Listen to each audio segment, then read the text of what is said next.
Hello everyone, welcome back to my channel Java by Ankit. So today I'm going to explain two major annotations used in JPA, one to many and many to one.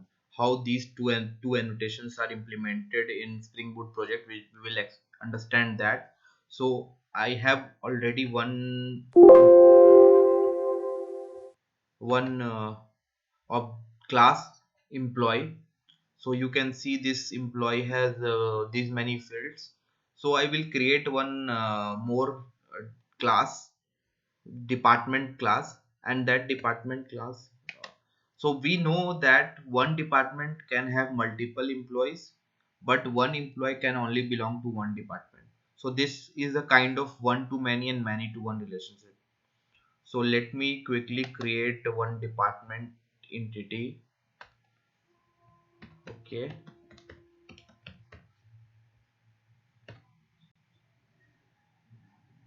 so let me give annotation. Mm, Let me give the name as department. Let me give it in capital letter.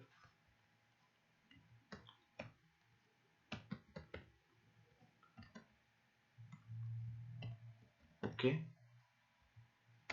now let me consider this as I primary key,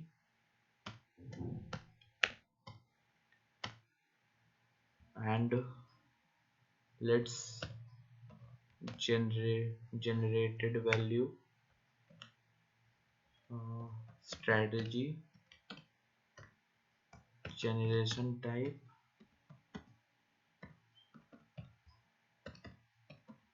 dot identity. Okay, private int department id. Okay, let's now assume column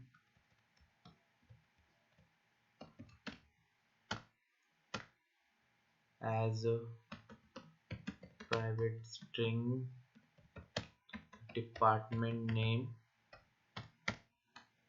Okay, now let me, so one department can have multiple uh, a list of multiple employees, right? So here we will be using one to many. Okay, so that means many means multiple employees and one means one department. Right, so here we will be using mapped by, and we will give the name as department. Okay,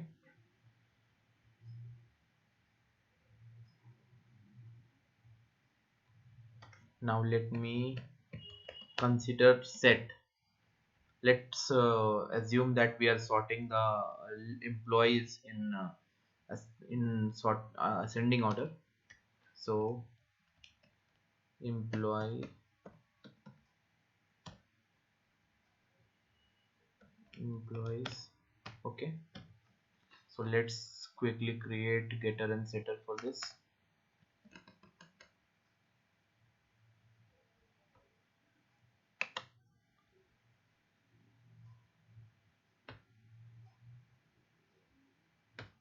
I will complete this within 10 minutes. Create constructor.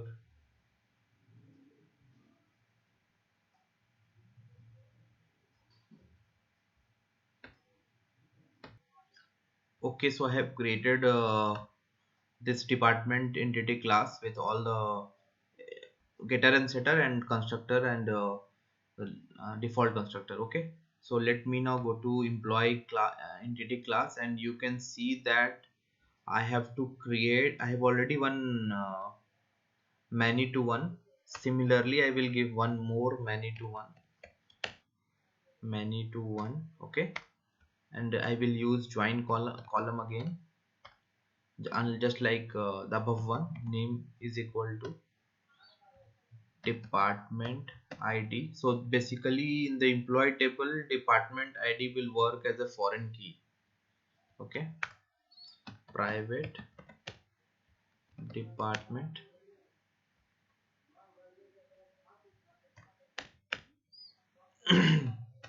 Okay, so let me also create getter and setter for department.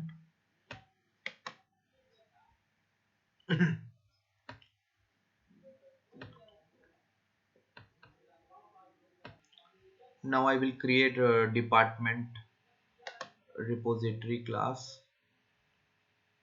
It will be interface.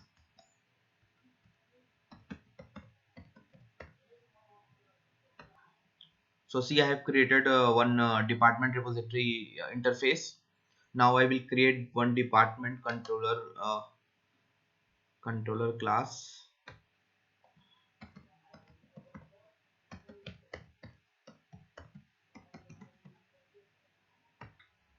Okay, so I have done some thing. See, I will what I will have done.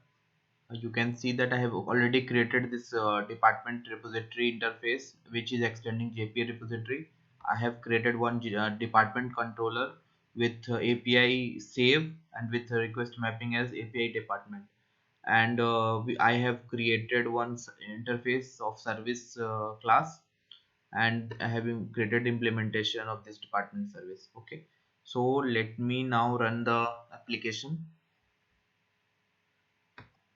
Okay, so now I have started the application. Now let I also have this API department save. So let me just give CS Java department. Okay, Java department, and let me quickly debug it. See, this came here, and then in the and now the you can see 201 created. You are getting the response here. Also we can check here. See, Java entry is there. Okay, now what we will do, we have this request.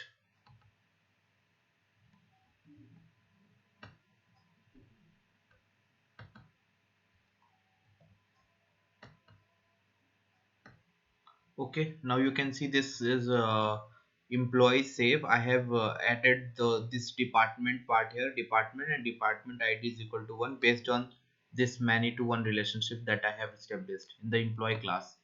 You can see that this department id many to one and okay, so based on this I have created the JSON request. Now let me see how it goes. See, so we have saved the data. Okay, now let me check whether what response we received, 201. And let me also check in employee class, employee table. Okay, so